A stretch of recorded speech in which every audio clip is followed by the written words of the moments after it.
would suggest, I see sometimes you pick up your fingers from the bow, and I mean, we can play with two fingers, that's no problem.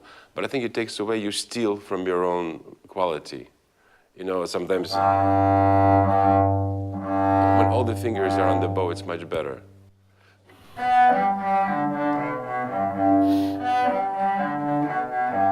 And also, be careful, sometimes I hear, yeah, try to, like a cat who is walking, pressing the fingers, because we hear this extra sound that really shouldn't be. Of course, I'm being very picky, but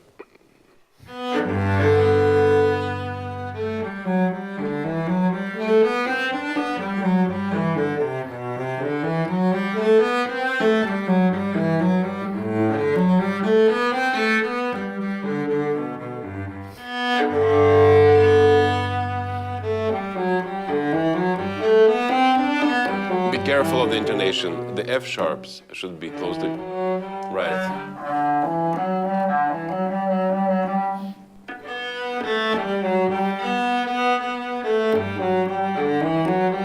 Yeah, you know, there are different kinds of intonations. Yeah, there are different kinds of intonations. We have the quartet intonation, that it can't be really high F sharps because you will not be in tune with other string players. The solo, as they say, that the sharps are really very high towards. In Bach, I think it has to be something in between.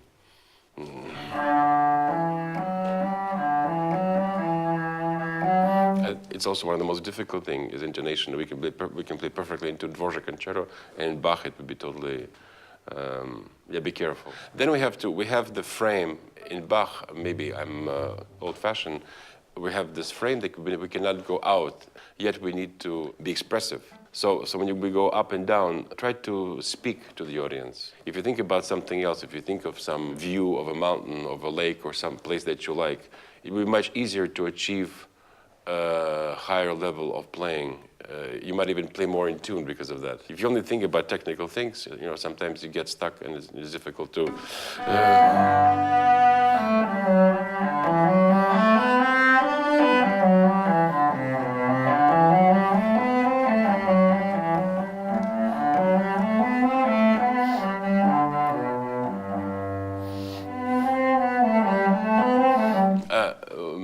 I'm thinking about totally different things. Nothing about the bow, not the cello, totally about different things. We practice hours and hours, years and years and years, to try to have this freedom, to think about something else, and then you will communicate it to us all. Because if you can't communicate it, then the audience feels a little bit cheated.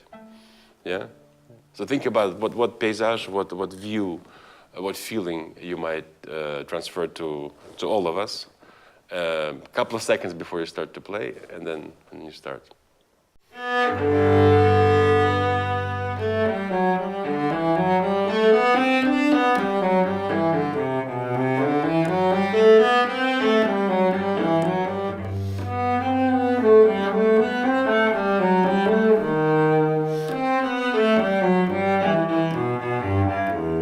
Wonderful. So you have all your fingers on the bow. It's moving parallel.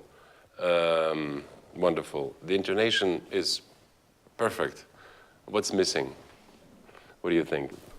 The bow speed. We try to compensate always. I think it's the cellistic problem number 1 or 2. We try to compensate with the bow speed when we shift, and we shouldn't.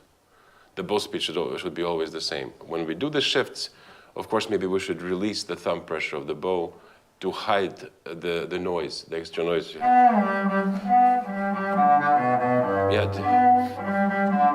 because the sound is still there. When you're driving a stick shift car, when you shift, I think I told you before, when you shift from the first, second gear, the car is still moving, it doesn't stop. Yeah. The same thing here. So be careful not doing. I'm exaggerating, of course, a lot, but it's a totally different level of quality I'm talking about.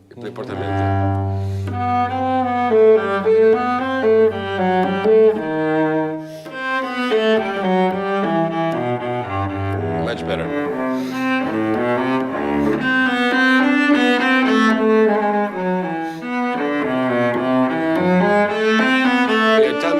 tell me why do you stop there. I would do the second half a little bit more legato, maybe.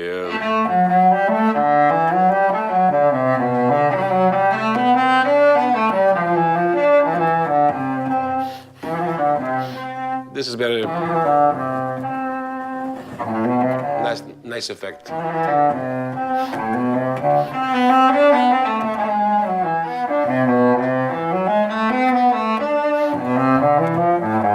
Or if you do more legato the first time, this one may be a little bit separated. Something should be.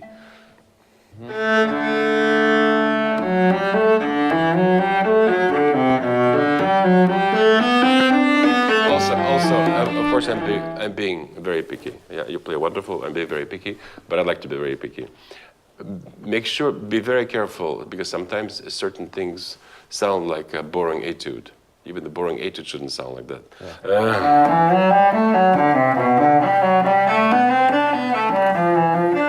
Even if 3-4 notes, we tend to kind of let go. Yeah, go into some place. But then you have to do it with bow speed, or you can do it with bow speed. You can do it with more legato, technically speaking. But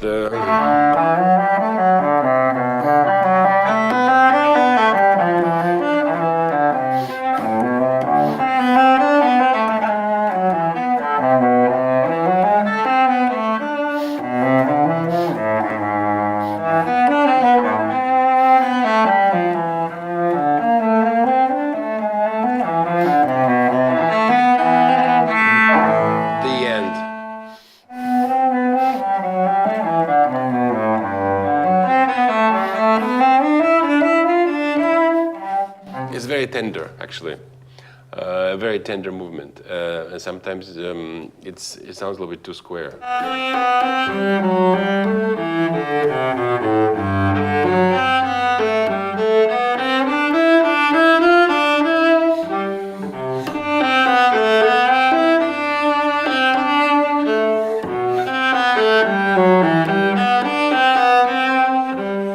Also, this should be every time should be different.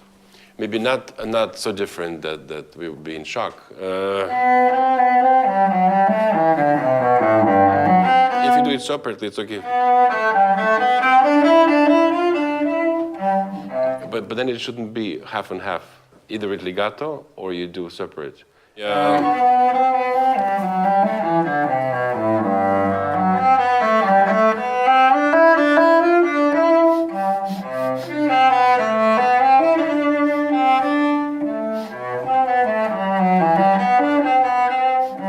To me, it sounds better legato. To me, because it's not so busy within.